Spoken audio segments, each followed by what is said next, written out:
So a lot of people are a lot of Yeah, people are in they're China. trying still. No, I think it's from everywhere. It's not only China. There's a lot of trainees from Asia, China, Oh, good. Korea, and then also Japan. So Great, fantastic. well, okay, let's get started. So hello everyone. Welcome to today's Zoom seminar. It's really my great pleasure to welcome today's speaker, Dr. Brian Kim from Icahn School of Medicine at Sinai. Just a very brief introduction of Brian. Probably a lot of us know his work from the skin barrier, but Brian actually received his bachelor degree in chemistry with honors from Haverford College, and then he completed MD training from University of Washington School of Medicine. He was a Howard Hughes Medical Institute research scholar from 2004 to 2006 at the NIH in the lab of Stephen Katz. Actually, I know Stephen's work as well. And Brian then completed his residency in dermatology at the Hospital of the University of Pennsylvania, and then became a fellow of the American Academy of Dermatology in 2011. He was instructor of dermatology and was postdoc fellow in the lab of David Addis in UPenn. And then afterwards, Brian also received his Master of Science in Translational Research from the University of Pennsylvania in 2014. So he started his independent research program as assistant professor of dermatology and medicine and immunology at WashU in St. Louis from 2014, and then was promoted to associate professor in 2019 with tenure. Currently, he's so and Clary Katz of professor of dermatology, vice chair of research of dermatology at School of Medicine at Mount Sinai, and then he is also director of the Center of Neuroinflammation and Sensation in Mount Sinai. So the long-term research goal in Brian's lab is try to understand the regulatory mechanisms that control neural-immune interaction at the barrier surface like skin. And then he used different models of allergic inflammation, autoimmunity, and the microbiome colonization to examine how innate immune responses interface with the sensory nervous system to regulate inflammation, sensation, and immunity. Brian's lab actually contribute a lot in the immune neuron biology, including the first discovery of group 2 innate in lymphoid cells, which is ILC2 in the skin of the mice and the humans, discovering the role of basophils and the NK cells in the atopic dermatitis pathogenesis, and the first discovery of the role of IL-4, IL-13, and the genus kinase in sensory neurons that mediate itch, and also a novel contribution of a neuroimmune circuit for itch. With all these contributions, Brian actually received numerous awards, which including 2014 American Academy of Dermatology Young Investigator Awards, and also American Society of Clinical Investigation Young Physician Scientist Awards, 2016 Doris Duke Charitable Foundation Clinical Scientist Development Award, and then American Skin Association Research Achievement Award in Discovery, International Lectureship Awards from Society of Investigative Dermatology. So I think today we're gonna hear about the skin immune neural crosstalk. So thank you so much, Brian, for doing this for us, and we are very much looking forward to your talk. Great. Thanks, Sean, for having me. And please feel free to turn on your camera. Sometimes it goes slowly with talking. But I'll just get right into it, and we'll try to go fairly swiftly through it. So, yeah, the first question we're interested in some sense starts from the more basic question is, how do we sense the world around us? And I think in many ways, Aristotle actually is credited with actually establishing that the 5 senses shown here are critically important for knowledge, insight, intelligence. And we know, I just wanted to list here the individuals who were awarded Nobel Prizes for making critical discoveries with regard to all these sensations. But the other question though is, maybe there are not just 5 sensations, but maybe there are 1,000 sensations. And we do know now, we sense a whole host of things. We can sense things like sugar, sodium, cytokines. And so there's probably much more than these 5 senses. And it's really the kind of subset of this touch sensation. And it's this sensation of itch that we initially started focusing on, that we could have considered as being very niche or very kind of quirky, ended up allowing us to develop either tools or conceptual frameworks to better understand neuroimmune sensation in general. And I'll kind of take you through kind of our journey through this. If we talk about the peripheral nervous system, so just in the tissue or in the skin, for example, we know that in simple terms, there are 2 aspects to the nervous system. There's the motor or autonomic nervous system that releases neurotransmitters to regulate a whole host of physiologies. I'm not going to talk about that at all. What we're interested in is the right side here, how sensory neurons actually sense cues from the periphery and relay this back to the brain, but also how these sensory neurons, how these 2 categories are actually starting to actually get fuzzy, that in fact sensory nerves are just as much in many ways efferent as they are afferent. And it's really a subset of these sensory neurons. It's just a small subset of these unmyelinated C fibers shown here in red that we studied to actually understand fundamental new biology.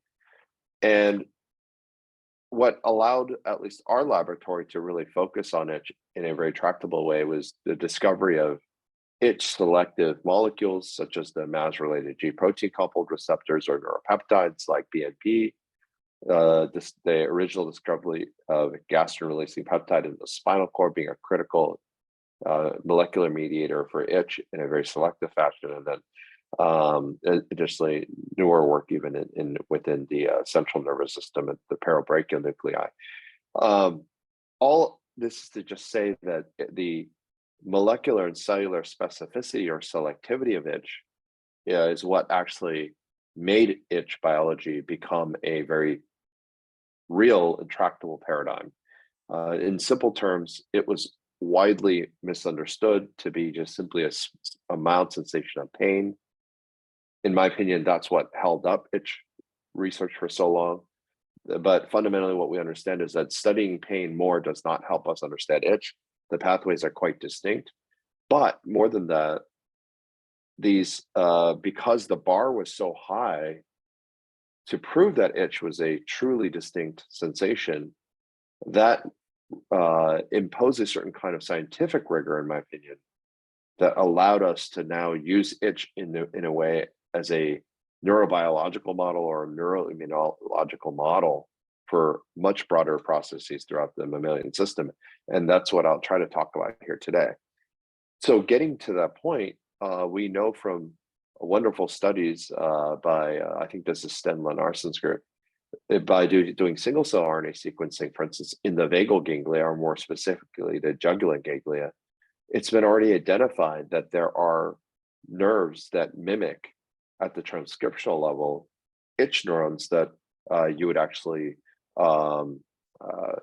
identify within the dorsal root ganglia. So despite being fairly distinct compartments, and despite the fact that the jugular ganglia contain sensory neurons that probably don't mediate itch, you have itch, similar itch transcriptional machinery. And this got me very interested, and it was the first clue to me that perhaps itch actually is a much more informative kind of biology than we thought, and it's not so niche after all.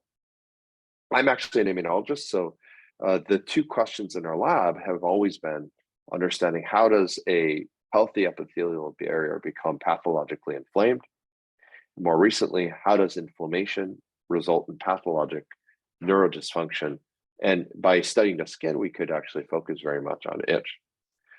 And we used atopic dermatitis or eczema as a model disease. This made a lot of sense because it was a common disease. It's a chronic inflammatory disease, and itch being a central symptom and a central morbidity. When we first studied this disease, actually, the immunologic paradigm was fairly T-cell centric. So the idea was that you have a damaged epithelial barrier, you get allergens or environmental irritants that translocate across this barrier, and you activate an antigen-specific T cell, the Th2 cell, resulting in the production of its associated cytokines IL-4, 5, and 13. This results in the production of IgE, and in fact, you can get antigen-specific IgE as a result. So we know that antigen specificity is important for the generation of to cue IgE specificity. But having said that, why else you need antigen specific T cells was not clear. Additionally, it was not clear at that time what really IgE does in this disease, but we did know that these cytokines drive epithelial barrier dysfunction. For kind of intuitive reasons, I wanted to understand really more what the epithelial barrier does in terms of executing this kind of inflammatory response. And the first clues to us came by way at that time, this was a number of years ago now, by way of the alarmin cytokines like IL-33 and TSLP, which we knew come from the stress epithelial barrier. To me, this was the first clue that the barrier itself acts like an immunologic organ in this context. And by studying this more deeply, what we were able to identify was downstream contributions of not adaptive, but rather innate immune cells, such as basophils, which are major sources of IL-4, which come from circulation, and then tissue-resident group 2 innate lymphocyte cells, or LC2s, being major sources of IL-5 and 13 within the skin. And this started to shift the paradigm a bit more towards a rapid innate immune kind of response element. In many ways at this time, looking back, we were already interested in understanding how this kind of innate immune response, in other words, how the barrier itself acts as a sensor for environmental irritation or a breach of the barrier. And then when I started my laboratory, we became much more direct. We actually were formally studying sensation, and we wanted to know how can this sensory neuron, could it directly sense the canonical or classical type 2 cytokines?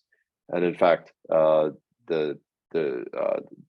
without even just giving this away right out of the gate, we were able to identify that the IL-4 receptor alpha, the receptor subunit for IL-4 and 13 was in fact expressed in sensory neurons, and there was dependence on downstream Janus kinases, particularly JAK1, in mediating this itch response.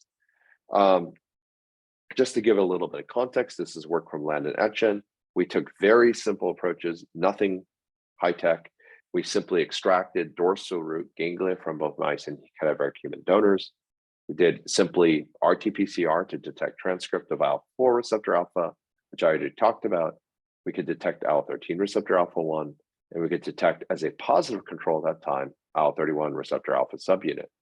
Why IL-31? Well, at that time, IL-31 was already emerging as a bona fide cytokine peritogen, in other words, acting as a itch neurotransmitter.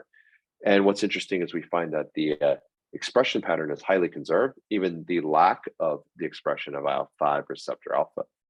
What's interesting is it's been reported that the IL-5 receptor alpha is in fact expressed within the nodose ganglia. So we suspect that there may actually be differences in terms of receptor expression across different ganglia throughout the body, and this may actually have physiologic significance. Notwithstanding that, at that time, in addition to detecting the receptor, the obvious question was, oh, well, are these receptors functional, or is this just some epiphenomenon? Well, we could simply test this by putting in recombinant cytokine in vitro onto dorsal root ganglia neurons, and we could detect by calcium influx that there was in fact activity of these cytokines on the sensory neurons, You can actually confirm that this is, for instance, a TRPV1 sensory neuron, given that it responds to its ligand capsaicin. So you see these receptors expressed. At the time. It was not really, wasn't something people immediately believed, that these receptors were expressed in sensory neurons, nor that they would be functional. But then the question was, are they important? And to test this, we actually use a mouse model of atopic dermatitis. Their mice are treated with a topical compound called MC903. These mice very reliably develop AD-like disease in the skin, histologically, immunologically. This was well established by Pierre Chambone's group at that time, a number of years even before this.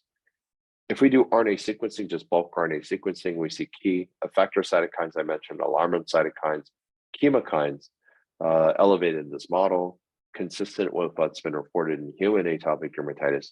And if we look at scratching bouts in these mice exhibit actually chronic spontaneous scratching indicative of itching. What does this mean? This is not a transient model. These mice at any given time, if you look at them, they're very, very itchy. And this is the kind of chronic spontaneous itch that we can read out. So then the question is neuronal signaling of these cytokine receptors important? It's a concept, but in addition to being a concept, it can actually give us a lot of insight into the relative contribution of neuronal signaling that may be therapeutically relevant. Then we could actually then conditionally delete, for instance, IL-4 receptor alpha using a sodium channel 1.8 Cree-driven mouse. We could selectively delete IL-4 receptor alpha only within the peripheral sensory neural compartment.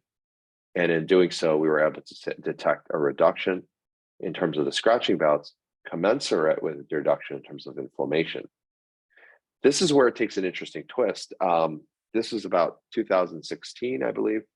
2017, we had submitted this work, and a reviewer had actually asked the question, and they said, a very important question, very difficult question to address at the time, and it was, is this reduction in terms of the scratching what is leading to this reduction in the pathology? In other words, is scratching driving the pathology? Or is this reduction in the pathology perhaps due to some kind of neuroinflammatory axis, my apologies, driving the reduction in the itch? So is it kind of the chicken and the egg, which is coming first? Fortunately, we did not have to address that question. We were able to get out of it. But it was actually a question that I don't think at the time would have been easy to answer. But even if we tried to answer it, I think it would have really hurt our chances of getting our paper published, because it would have been very confusing conceptually even at that time. Well, it's actually changed considerably.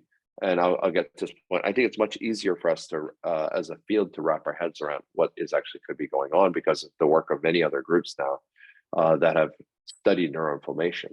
But before I get to that point, what we knew at that time, those many cytokines have to signal theoretically through the JAK-STAT signaling pathway.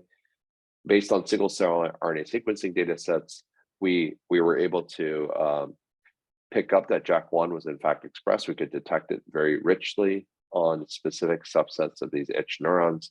And subsequently, more recently, just in the last couple of years, it's been reported that in single cell RNA sequencing of human DRG neurons, that there are in fact orthologous subsets of these itch neurons as well in humans. They share a lot of the transcriptional machinery, for instance, JAK1 shown here, that's been reported in mice. We think that itch is highly evolutionarily conserved across mammals in the pathways.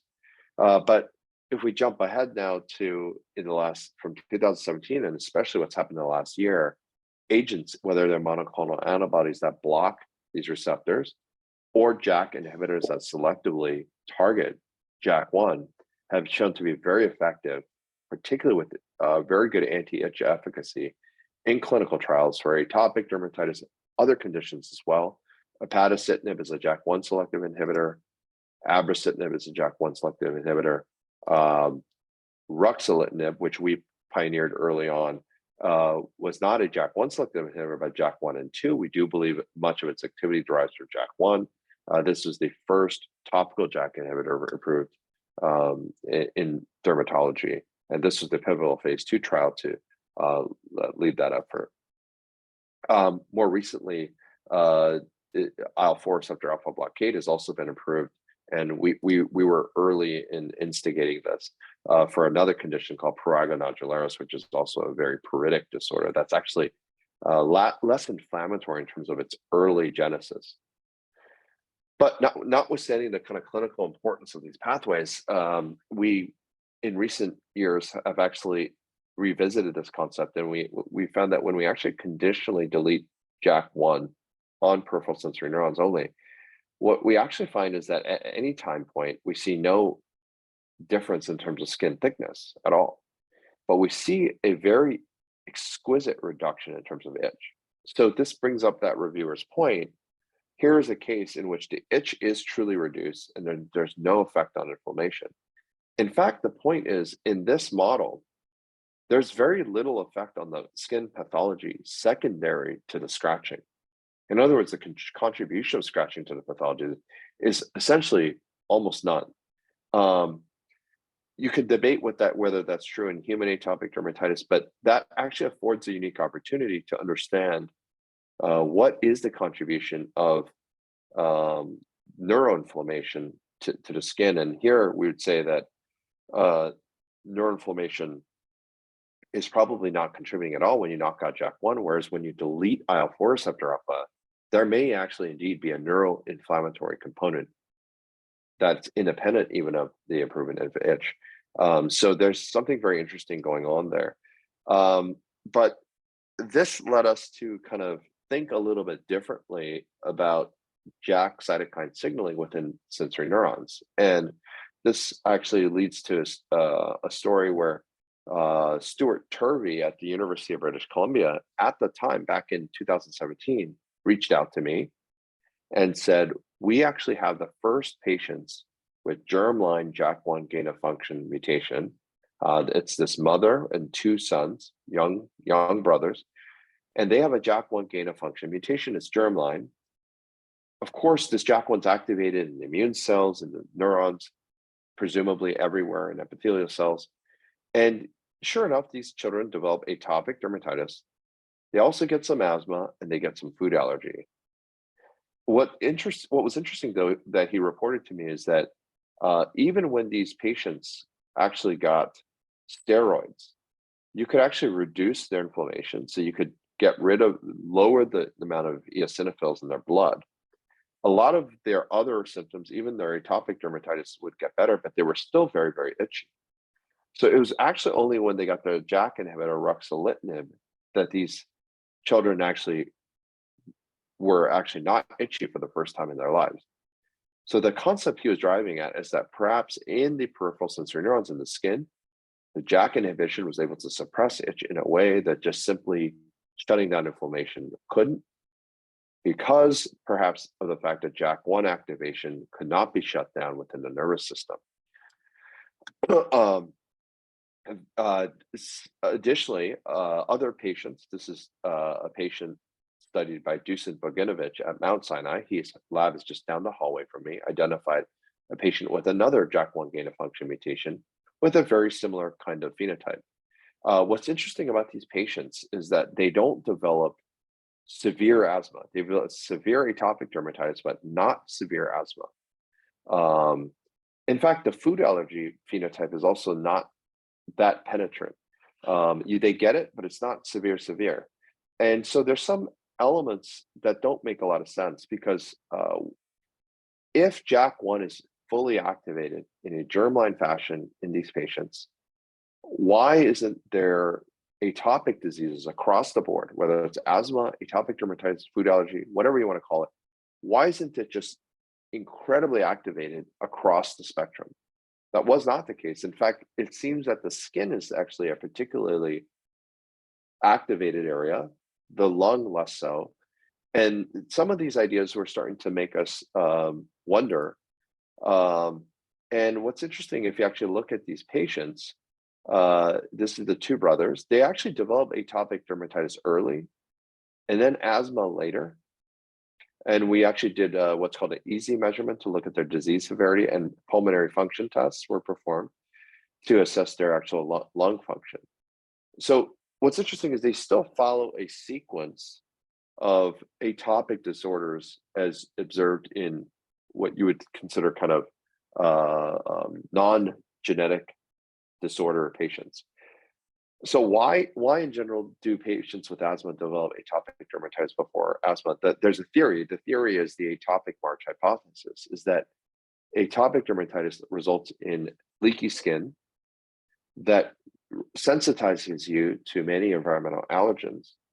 Then subsequently, allergens that come through the airway trigger asthma, allergens that come through the gut trigger food allergy.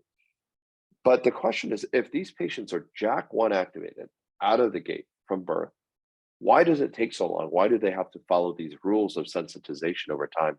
Why don't they just get sensitized immediately? They're inflamed across every organ.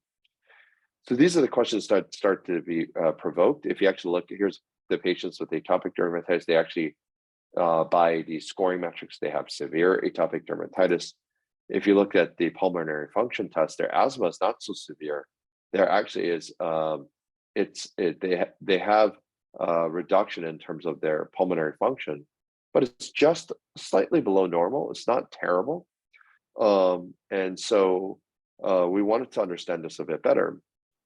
What we actually did was we generated mice. This is work from Masato Tamari, he's from GK University and a postdoc allergist in the lab. We inserted the human JAK1 gain of function mutation from British Columbia into the mice. And what we found was when we did this, these mice actually spontaneously developed atopic dermatitis-like syndrome in the skin. And you can see here the skin thickness is elevated. The inflammatory infiltrate is elevated across the spectrum. So this is just spontaneous. We didn't have to do anything. It's just a gene. So these mice have germline activation. What's interesting is if you look in the airway, they don't actually exhibit any spontaneous pathology. So in slight contrast to the patients. So there are a couple of theories. Mice are in pathogen-free conditions, relatively allergen-free conditions. Maybe they need allergen. So Masato, what he did was he actually challenged these mice in the airway with Alternaria alternata, which is a protease allergen, fungal allergen associated with human asthma. And he challenges mice in the airway. And what we found is that the mice get enhanced ILC2 responses, a pathogenic cell in asthma. My apologies. A mixed kind of eosinophil response, okay? Normally when you see an ILC2 response like this, the eosinophils go up as well, but there's a blunting. And interestingly, when you look at the pathology, it is worse, but not 10 times worse. So the question here is, these mice have a unique advantage in terms of mounting a response to Alternaria. They have JAK1 activated. In other words, their cells think that they're seeing a lot of cytokine already. If you just give them a little bit of an allergen, why don't they get 10 times worse asthma? So this, and why not eosinophils, which is a pathology? So this led us to kind of think a little bit more deeply. We had to think through this. And one of the things that's emerging with these genetic disorders, even germline monogenic disorders, for instance, JAK1, is that there's actually quite a bit of mosaicism in the tissue. So even though these patients are born with a germline mutation, if you look whether it's in the skin cells or in the immune cells, not 100% of these cells actually harbor the mutation. So there's some mosaicism. So that may actually explain why the phenotypes, we think even if 100 patients come in with the various mutations of JAK1, they're all going to have slightly different syndromes. They might have different kinds of diseases across organs, despite every organ containing the mutation. It may be due to this kind of allele distribution due to the mosaicism. So we wanted to test if there's this kind of mosaicism, maybe we need to understand stromal specific signaling of JAK1. Could we isolate what happens, for instance, if we restrict JAK1 gain of function to the stroma? To do this, we simply irradiated recipient mice and transferred bone marrow from wild type mice into control wild type mice as well as the JAK1 gain of function mutant mice. So these mice, in their stroma, for instance, the keratinocytes, should feel as if they're getting a lot of cytokine because their JAK1's activated, but also they have sufficient wild type bone marrow or immune cells to sufficiently drive any kind of inflammatory process if there is a kind of interactive circuit. So in essence, these mice we predicted should actually have worse disease.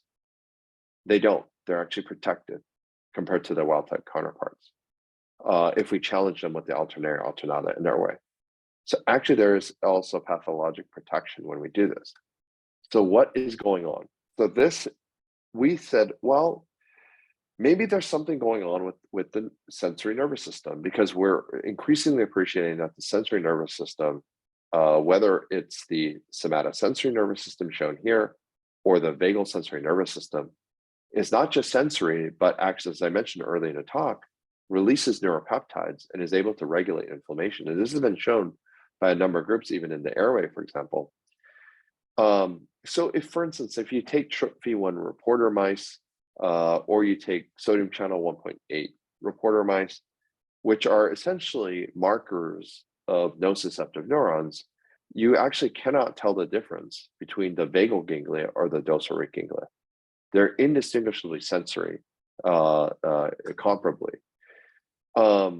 If we now look at single cell RNA sequencing data sets that are already published out there, and we look at the jugular ganglia and the nodose ganglia, which comprise the vagal ganglia, what we find is that a large percentage are TRPV1 positive or sodium channel 1.8 positive. So even transcriptionally, many of these neurons are very sensory in terms of their identity. So the question we asked is, could these sensory neurons actually be sensing signals and then be potentially involved in this interplay with the inflammation in the airway? So to test this in simple terms, what we here did was we actually intrathecally injected resin nephrotoxin. So we can chemically denervate just the dorsal root ganglia by doing this. And then we challenged these mice with alternaria in the airway. We just wanted to make sure that the airway, which nerves are actually involved. Could it be the somatosensory nerves that come from the DRG? As you can see with the hot plate test here, these mice are resistant to hot plate, indicating that these somatosensory nerves are in fact denervated. And what's interesting is if you see here that actually in terms of the DRG neurons, you see no effect in terms of the inflammation. So you see it, you know that you've denervated it, there seems to be no effect. Again, in terms of the inflammation, if we look at flow cytometry of these immune cells, we see no inflammatory difference. Well, you can also give this RTX systemically by subcutaneous route. In that case, what happens, you denervate both the DRG as well as the vagal sensory. Okay, now you're getting rid of the entire system, and you put this in the alternaria model. And what we find here is that actually, in this case, we see significant actually aggravation of airway inflammation. So you denervate, we think by deduction, we say now if we actually eliminate TRPV1 positive neurons chemically in the airway, we actually get aggravated inflammation. And you see this by actually by flow cytometry with enhanced frequencies of these pathogenic immune cells as well. What's interesting is if you just do RNA sequencing in the lung tissue, you find asthma-associated signaling pathways are in fact elevated, if you're wondering whether JAK1 is actually expressed within these sensory neurons in the vagal ganglia, whether it's the jugular or the nodose, what's interesting is the vast majority of these sensory neurons express JAK1. Actually, many more than even within the dorsal root ganglia compartment, which we're still not sure what this means. But as you can imagine, we already can conditionally delete JAK1, as I showed you in the skin. So we took conditional deleted mice by way of the sodium channel 1.8 Cree, challenging them with alternaria in the airway. And what we found is very aggravated inflammation in this setting. Actually, this actually we see even a worse phenotype if we just conditionally delete JAK1. So what we think is JAK1 intrinsic in this sensory neuron is actually very important for immune regulation within the airway. And we see In fact, we see aggravated inflammatory cellular signatures here as well. So what's going on? So you delete JAK1, you get worse inflammation. You delete the nerves, you get worse inflammation. How is JAK1 involved? Well, we know that JAK1 in these syndromes likely activates STAT6. STAT6 is very much associated with the allergic phenotype. In fact, subsequent to this work, just in the last year, a series of groups have identified gain-of-function STAT6 mutations in patients. Of course, these patients have very similar syndromes to the JAK1 gain-of-function. Well, if you look at kind of in silico analyses within kind of human predicted STAT targets, what we find is that a STAT6 kind of a target of STAT6, targets of STAT6 are actually calc B, so CGRP beta, as well as substance P, the gene for substance P, which is very interesting because these are particularly unique neuropeptides, particularly CGRP, because CGRP has been shown in the airway to have somewhat anti-inflammatory properties. If we actually now take neuronal deletion of JAK1, what we find is, in fact, you actually reduce CGRP beta as well as substance P transcript of the genes, as you would predicted based on the in silico analyses, no effect on CGRP alpha. So then we wanted to test then, is it actually neuronal signaling of JAK1 within specifically the vagal ganglia? Could, if you inserted this gene now, we show the aggravation if you delete endogenous JAK1, but if you insert exogenous JAK1 gain of function, do you actually get protection in the airway? And so, in fact, we think we do. We actually generated a AAV that was packaged with Cre recombinase as well as JAK1, the human JAK1 gain of function.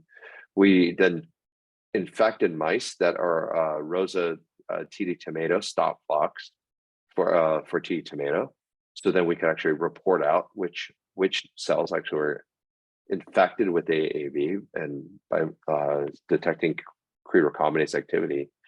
And what we found is that when we do infect these mice with the JAK1 gain of function, that they are in fact protected by immune cellular infiltrate as well as the pathology.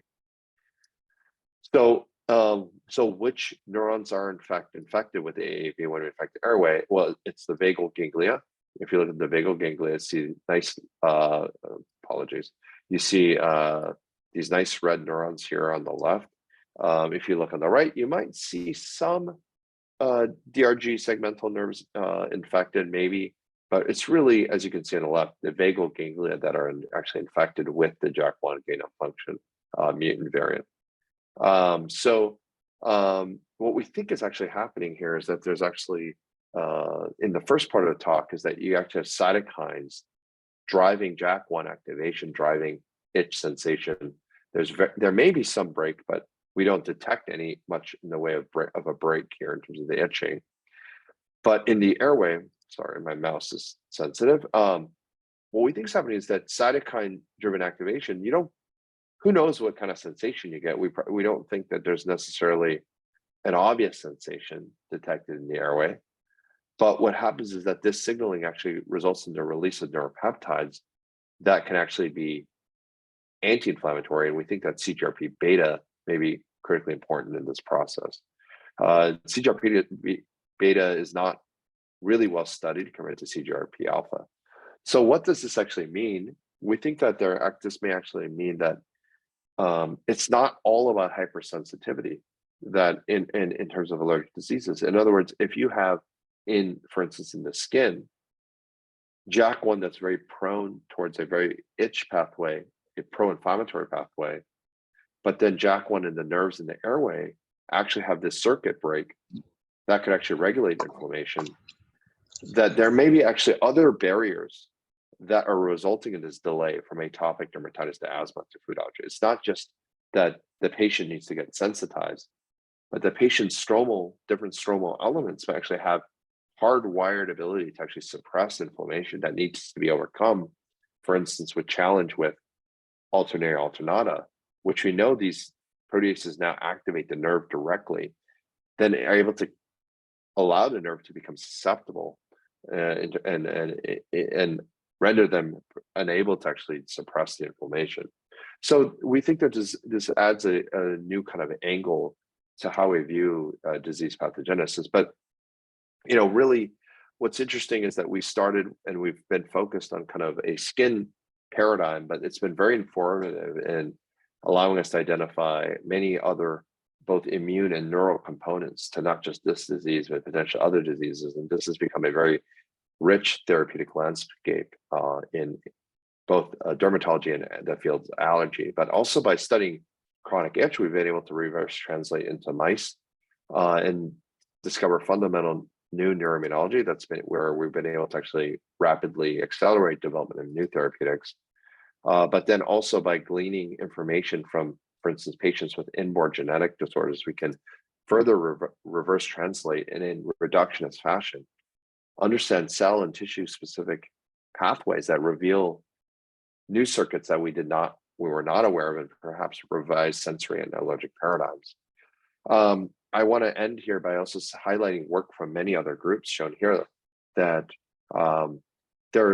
we know that there are new ways to sense the outside world. So the concept of exteroception is much more direct than we thought. For instance, our sensory neurons directly sense bacteria, directly sense house dust mite, directly sense alternaria. But also, in terms of interoception, within the viscera in the body cavity, we now know these sensory neurons innervate the secondary lymphoid organs, excuse me, the adipose tissue, even are involved in cancer immune surveillance.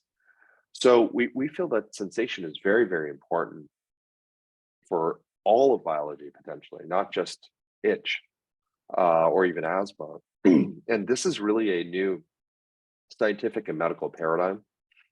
So I want to end by saying that here we are studying itch, but just in terms of sensory biology, it's shedding new light in terms of how we view these conditions that are so unmet, poorly treated here on the left, that are truly kind of sensory disorders. But also by studying what we thought was rather niche, we're understanding new ways to sense the external as well as the internal world across the whole host of different scientific as well as medical paradigms. So I just want to end here by thanking all the members of the lab that did the work, particularly Masato Tamari's work that I highlighted here, Landon Etchen, our early work I showed, and many of the people that I contributed to this work are collaborators, are wonderful collaborators in our funding agencies. So I'll just want to end there, and happy to answer any questions. And thank you all again.